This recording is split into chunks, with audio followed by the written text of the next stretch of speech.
একটা বিষয় আমরা সবসময় দেখে আসছি যে প্রশাসনে যে সকল কর্মকর্তা সৎ, নিষ্ঠাবান, মেধাবী, তাদেরকে সবসময় কোণঠাসা করে রাখা হয়।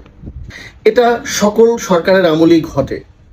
এইসব সৎ কর্মকর্তাদের পুরস্কারের পরিবর্তে সবসময় তিরস্কারই বেশিরভাগ মিলে থাকে। যেমন ধরুন, সিলেটের সাবেক ডিসি সারোয়ার আলমের কথাই বলি।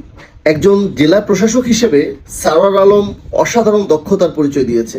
যেমন ধরুন, সিলেটের ভোলাপুরের সাদা পাথর এলাকার লুট হয়ে যাওয়া সব পাথর তিনি উদ্ধার করেন এবং সিলেটের শাহজালাল মাজারের যে দান বাস্ক, সেই দান বাস্কের অর্থের হিসাবের একটা স্বচ্ছ পদ্ধতি তিনি পরিচালনা করেন। এগুলো সবই জনকল্যাণমূলক কাজ। কিন্তু আমরা কি দেখলাম? সারোয়ার আলমকে সিলেট থেকে তড়িঘড়ি করে সরিয়ে দেওয়া হলো। এখন তিনি জনপ্রশাসন মন্ত্রণালয়ের সাথে সংযুক্ত আছেন। এই কর্মদক্ষ কর্মকর্তাকে অনেকটাই নিষ্ক্রিয় করে রাখা হয়েছে। এর আগে আমরা দেখেছি মনির চৌধুরীকে ম্যাজিস্ট্রেট হিসেবে, দুদকের কর্মকর্তা হিসেবে দুর্নীতির বিরুদ্ধে এক অসাধারণ যুদ্ধ করে গিয়েছেন তিনি। কিন্তু বিনিময়ে অনেকবার তাকে নানাভাবে হেনস্থা করা হয়েছে, তাকে বারবার বদলি করা হয়েছে, প্রমোশন আটকে দেওয়া হয়েছে বারবার। এমন আরও অনেক কর্মকর্তা আছেন যারা নীরবে নিবৃতে দুর্নীতি, দুঃশাসন আর অনিয়মের বিরুদ্ধে প্রতিনিয়ত প্রতিবাদ করে গেছেন, ব্যবস্থা নিয়েছেন, কিন্তু তাদের কেরিয়ার অনেকটাই ধ্বংস করে দেওয়া হয়েছে। আর এখনো সেই প্রক্রিয়াই চলছে। আপনারা হয়তো অনেকেই অঞ্জনা খান মজলিসের নাম জানেন না, কিন্তু যারা তাকে চিনে তারা সকলেই এক বাক্যে বলতে বাধ্য যে অঞ্জনা খান মজলিস একজন সৎ, নিষ্ঠাবান এবং সাহসী কর্মকর্তা।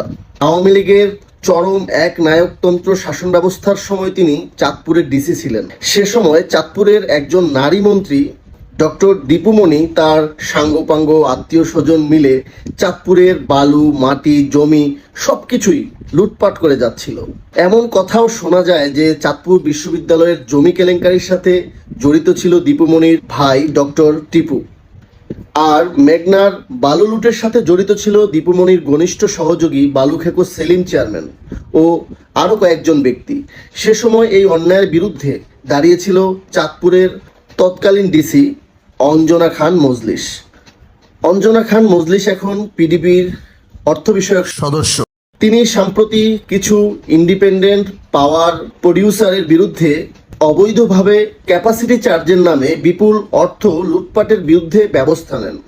এরপর থেকেই দেখা যায় কিছু অজানা অচেনা ভুইফোর সোশ্যাল মিডিয়ায় অঞ্জনা খান মজলিসের বিরুদ্ধে নানাবিধ উদ্ভট অভিযোগ প্রচার করা হচ্ছে। একজন তো দাবি করলেন যে আওয়ামী লীগ নেতা বাহাউদ্দিন নাসিমের পক্ষ নিয়ে দীপুমণির বিরুদ্ধে ব্যবস্থা নিয়েছেন অঞ্জনা খান মজলিস। কি অদ্ভুত তাদের যুক্তি। আবার কেউ কেউ অঞ্জনা খান মজলিসকে আওয়ামী লীগের দোষর হিসেবেও চিহ্নিত করার চেষ্টা করছে। এটা আমাদের দেশের প্রচলিত পদ্ধতি। সৎ কর্মকর্তাদের নানাবিধ দুর্নাম দিয়ে তাদের কর্মক্ষেত্র থেকে সরিয়ে দেওয়া হয়, দুর্নীতির সুযোগ সৃষ্টি করা হয়।